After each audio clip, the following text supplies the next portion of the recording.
You must be a tourist. Akila locals know better than to interrupt a man when he's drinking alone. Not really. If you have a job that needs doing, I'll hear you out. That's the only kind of company I'm looking for.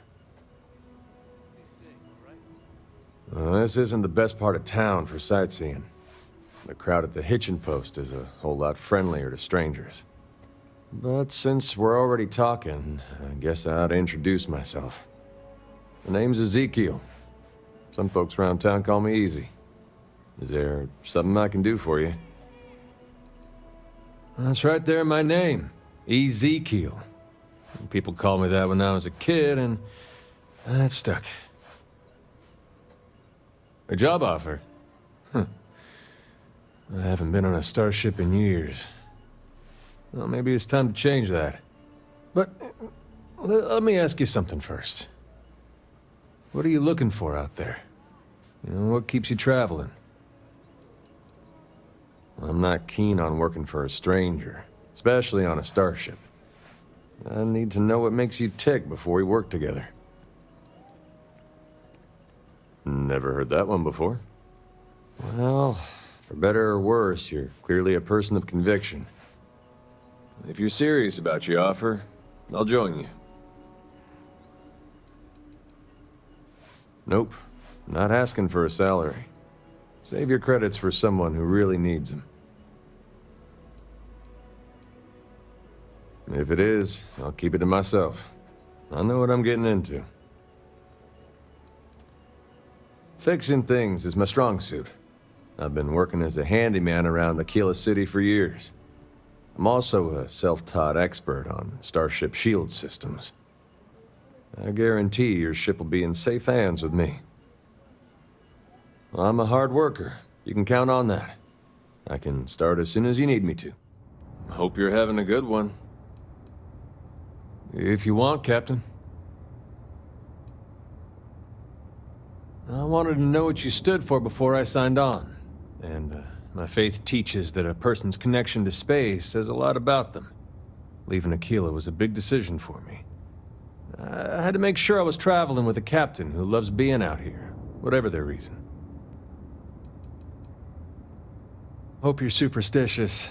This is gonna sound crazy otherwise.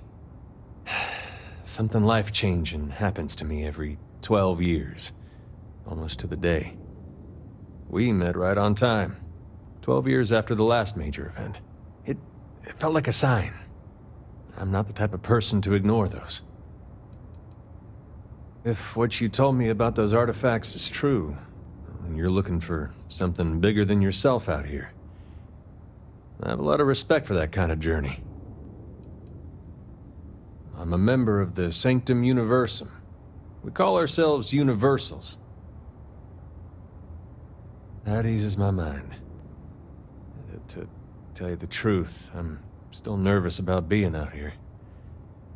It's been years since the last time I was on a starship. I was in a starship accident when I was young. It killed my sister, Emmeline, and left me with this scar. I haven't been off-world since. After Emmeline died, space travel lost a lot of its luster. I couldn't see the wonder in it anymore without her. I'm a universal, so that's a heavier thing for me than most. The accident happened 12 years ago. 12 years to the day before we met, actually. It's a term for practitioners of Sanctum Universum. My entire family were universals. For a long time, just seeing a starship reminded me of her. She was the only family I had. Her parents died when I was just a baby. Once Emmeline was gone, I was all on my own. They died in a starship accident too, almost exactly 12 years before Emmeline did. Some coincidence, huh? I mainly took care of myself. Our parents had a small house in the stretch that Emmeline inherited when they died. That's where I stayed. A couple of the neighbors offered to let me live with them, but I never took them up on it. I couldn't bear to move out of that house. But they kept me fed and helped with the bills until I was old enough to start working. I wouldn't have made it without them. Nobody can if they haven't been through it. That's part of the reason I've kept to myself all these years. I didn't want to bother the folks around me with something they couldn't understand. My whole life. My parents were early adopters of Keeper Aquila's teachings.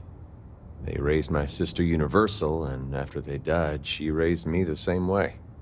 The two of us prayed together every day. There aren't a lot of other Universals in the Freestar Collective, so we didn't have a church to go to or anything. Our shared faith is part of the reason we were so close when I was growing up. The founder of the Sanctum Universum. He arrived in New Atlantis several decades ago and started spreading the beliefs of the Sanctum there. Sanctum Universum means holy universe. That's the core of what we believe, that the universe itself is holy. We think of space travel as a means of connecting with God. We believe they are out here somewhere, and that travel in the stars is the best way to find them. I'm glad she did.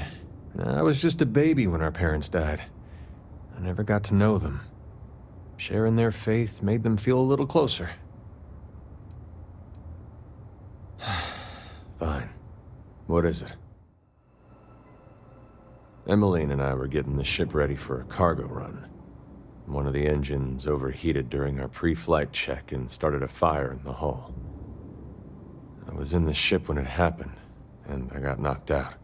Emmeline spotted me through a window and came in after me. She managed to toss me out of the ship, but it exploded before she could follow me. By the time I woke up, she was gone. I'm never gonna forgive myself. One of the Rangers came to visit me in the hospital after the accident. He told me she died in the explosion. I called him a liar.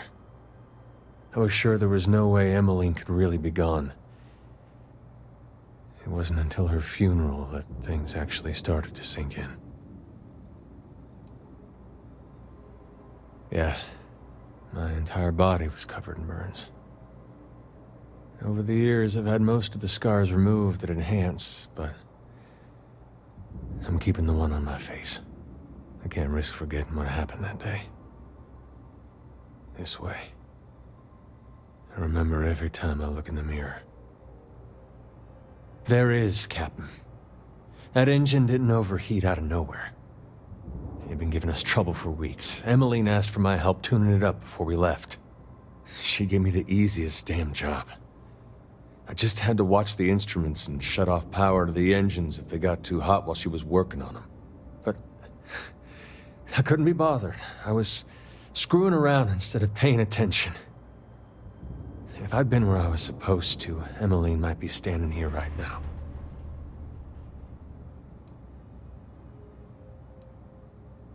She probably would.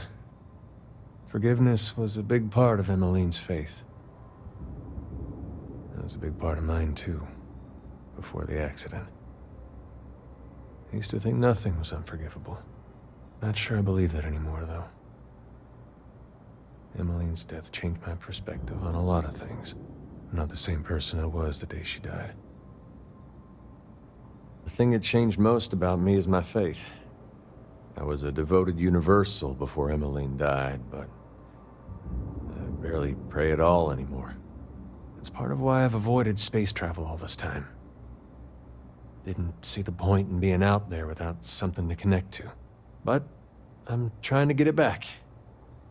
That's why I decided to join your crew. I'm trying to reconnect with that part of myself. Me too. Emmeline believed that our faith in the Sanctum Universum connected us to our parents even after they were gone. I hope finding a way to believe again will make Emmeline feel closer too. Is there something I can help you with? Oh, sure, if you want. I have. More than I expected, to tell the truth. I really thought that my faith died with Emmeline, but being out here has changed my perspective. Emmeline believed that everything in the universe is connected, that it's all sacred. So I started looking for the connections, like she taught me. Turns out, she's everywhere. The planets, the stars, the people. Everything has a bit of Emmeline in it. That's my idea of a whole universe. I do. That scar's gonna take a lot longer to heal than the others. But the guilt doesn't weigh so heavily on me anymore, at least. Comets. Emmeline had a kind of a thing about comets. When I was a kid, she told me they were the ghosts of stars that had gone out. And every time we see one, I imagine her spirit riding along with it, wherever it's going. I'd tell her I loved her. I've been saying it into the void every day in case she's listening, but it'd be nice to say it again, face to face. I think so too. She loves space so much. Knowing that I saw her in it after she was gone would make her smile. I'd be glad to. Nobody's asked me about her in a long time. Like I said before, Emmeline raised me. I thought of her as a parent as much as a sibling. She was the kindest, hardest working woman you can imagine. And I've never met anyone who loved space like she did. We made our way in the space lanes for years, and she still teared up every time we took off. She would have been amazed to hear about the experience you had when you picked up that artifact. I'm sure she would have talked your ear off about it. Emmeline was 13, and I was a year old. Younger than any kid should be when they lose their parents. She was a long hauler. She brought food and supplies to remote homesteads and small settlements around the Cheyenne system. I hear you. Most folks don't know the meaning of compassion anymore. Emmeline did, but I haven't met many people like her either. Yeah, so am I. Well, I'd be out of a job if she was still alive, though. Emmeline would have been a better choice for your crew than me. She was a good pilot and a great navigator. Phew. There wasn't much left after the fire. The hat I wear is hers. So's Lemon, my revolver. I did. It's a nickname I had for Emmeline. Lemon was the closest I could get to Emmeline when I was learning to talk, so that's what I called her. I named it after her to honor her memory. She kept me safe my whole life. This way, she can keep doing it, even now that she's gone. If her spirit's still hanging around, I hope that brings her some peace. A Freestar Ranger gave it to her when she was a kid. She thought it was the coolest thing. I don't think I ever saw her without it. The first thing she said when she met someone was, "Don't touch the hat." Even I wasn't allowed to wear it. I couldn't bear to let it be buried with her, so I took it before the funeral. I'm keeping it safe until I move on and see her again. I owe it to her. Emmeline gave me the best life she could after our parents passed. The least I could do is keep remembering her. Well, it helps. Makes me feel like she's still here to look out for me. You know, I think she'd be happy I took this job. She really, really loved being out in space. Sorry, I don't know where that came from. Hey, Captain. I have something for you.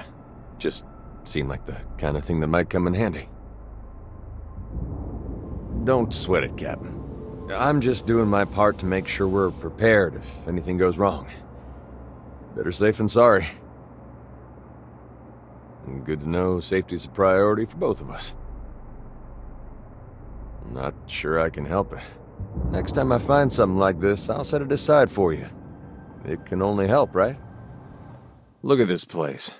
It's no wonder New Atlantis is such a tourist trap.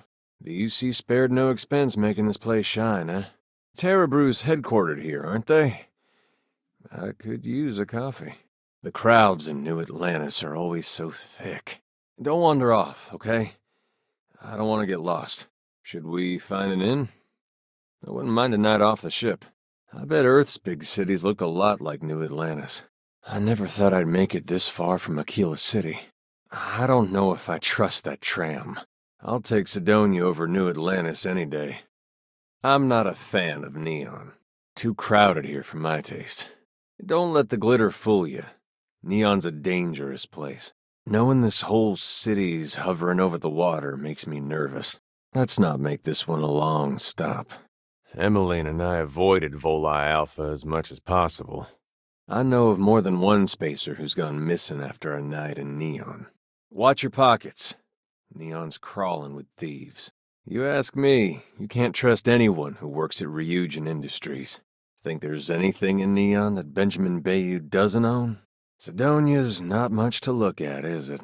The shops here probably only sell the basics. I'd rather stay out of the tunnels if it's all the same to you. Even Deimos probably couldn't pay me enough to take a mining job. You really can see Earth from here. Wow. Even a tiny city like Cydonia must have one half-decent restaurant. Cydonia's not so bad, if you don't mind the quiet. If I can make a living doing something besides mining, I might live here. I'd rather do just about anything than take a job underground. Something about Cydonia reminds me of Hopetown. Home, sweet home. I've missed the smell of dust in the air. Should we head to Aggie's, for old time's sake? Coming home after a long trip is always a relief. If there's one thing I don't miss about Akila City, it's the crowds. I love my hometown, but I'm glad to work a job that gets me outside the walls. I've met lots of interesting folks at the hitching post over the years. I need a few things. Mind if we stop by Shepherd's? Yeah, I usually avoid Co-Plaza. I'm not one for crowds. We won't last 5 minutes out here without our suits. I filled up our oxygen tanks, so we're prepped for a long EVA walk. I triple-checked the suits for leaks, but, I guess it wouldn't hurt to check again. Damn suit makes me claustrophobic. Great spot for a landing, Captain. Let's get out there and see what we can find. Plenty of room to stretch our legs out here. We should take things slow. There might be creatures around. What a landscape. I could stay here forever. Gorgeous. It almost feels like a miracle finding a place like this. Damn. The universe really can be beautiful, huh? It's empty. Isn't that something? Not picking up any local flora or fauna on the scanner. I hope we find some minerals around here. This might be a wasted stop if we don't. I don't like it here. Too quiet for me. Feels kinda lonely out here. Don't know how much we're going to find around here. Maybe we should move on. This place gives me the creeps. I hope you like rocks. There isn't much else to look at here. I'm amazed some corporation hasn't turned this place into a mineral farm yet. This place isn't so bad. Lots of space to think out here. Emmeline always liked stopping in places like this. Plenty of plants and creatures around here. This is a great place to pick up organic materials.